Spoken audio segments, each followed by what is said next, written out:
Good morning students, कैसे हैं आप लोग। देखिए 8th क्लास, आज हम वीडियो नंबर 21 करेंगे। हम संश्लेषित रेशों के बारे में पढ़ रहे हैं और उसमें रेयॉन, नायलॉन, पॉलिएस्टर्स पढ़ चुके हैं। आज का हमारा टॉपिक प्लास्टिक है, वीडियो नंबर 21। ठीक है, प्लास्टिक से आज हम पढ़ेंगे प्लास्टिक के बारे में कि प्लास्टिक क्या होता है, किस तरह बनता है।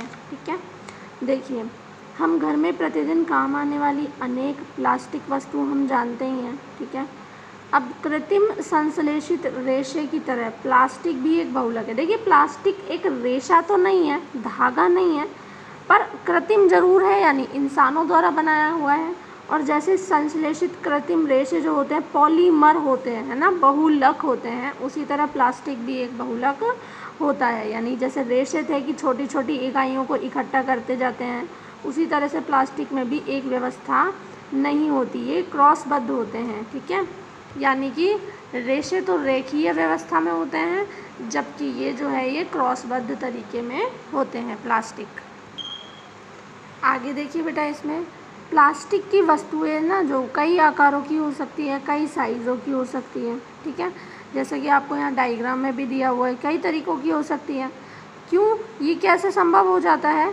बात ये हो जाती है बेटा कि जो प्लास्टिक है ना, आसानी से किसी भी सांचे में ढल सकता है, यानी कि इसे कोई भी आकार दिया जा सकता है। ठीक है, और इतना ही नहीं, ऐसा भी है कि इसका पुनर्चक्रण हो सकता है। यानी पुनर्चक्रण का मतलब एक बार यूज़ कर लिया तो आप पिघलाकर दोबारा यूज़ कर लीजिए, यानी कि इसका फिर से उपयोग किया जाता है। इसे पिघलाकर दूसरा रंग भी दिया जा सकता है। ठीक है, इसे बेलकर चद्दरों में भी बदला जा सकता है, और इसकी तार भी बेलकर चद्दरों से मतलब पिघलाकर इसे बेल दीजिए तो ये प्लास्टिक की पतली चद्दर बन जाएगा, या इसे तार भी बना सकते हैं।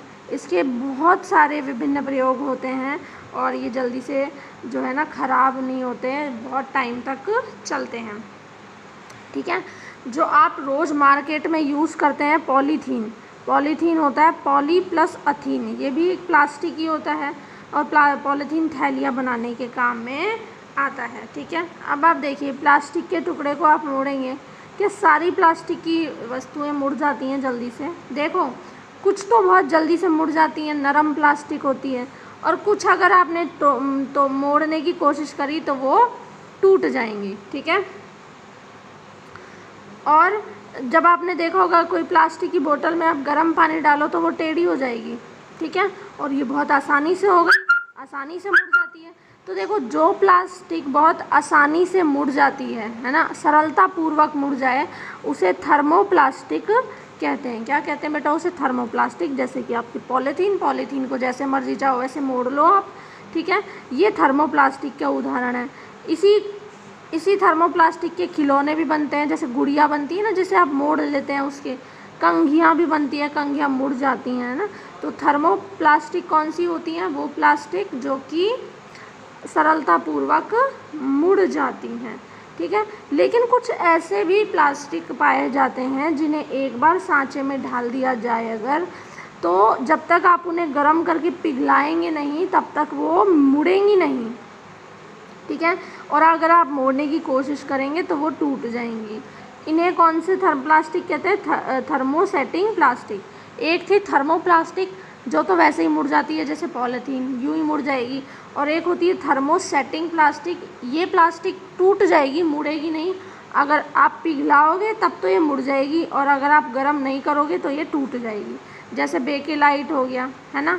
अब ये बेकेलाइट जो है ना बेटा, ये ऊष्मा और विद्युत का कुचालक है। ऊष्मा और विद्युत यानी ताप का और बिजली का कुचालक का मतलब इसमें बिजली नहीं आ सकती।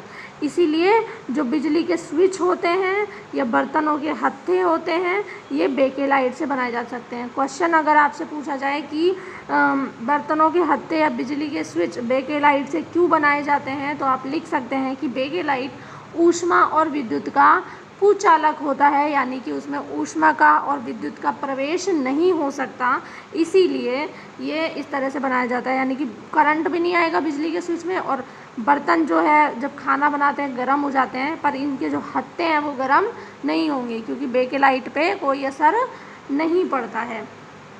क्लियर? और ये जो मेलामाइन है ये भी बहुत उपयोगी पदार्थ है। ठीक है, ये क्या करता है, ये आग का प्रतिरोधक है, यानी इसमें आग नहीं लग सकती, ठीक है। तो अन्य प्लास्टिक की अपेक्षा ऊष्मा को भी ये ज़्यादा सहन कर सकता है। तो मेलामाइन जो होता है ना, इससे क्या बनती है, फर्श की टाइलें बनती हैं। रसोई के बर्तन, कपड़े बनाने के उपयोग में भी इसे लिया जाता है, जो कि आग का प्रतिरोध, यानी अग्निशामक लोगों के जो कपड़े बनते हैं ना, जो आग में जाते हैं फिर वो कपड़े जलते नहीं हैं, वो मेलामाइन के बनाए जाते हैं, ठीक है।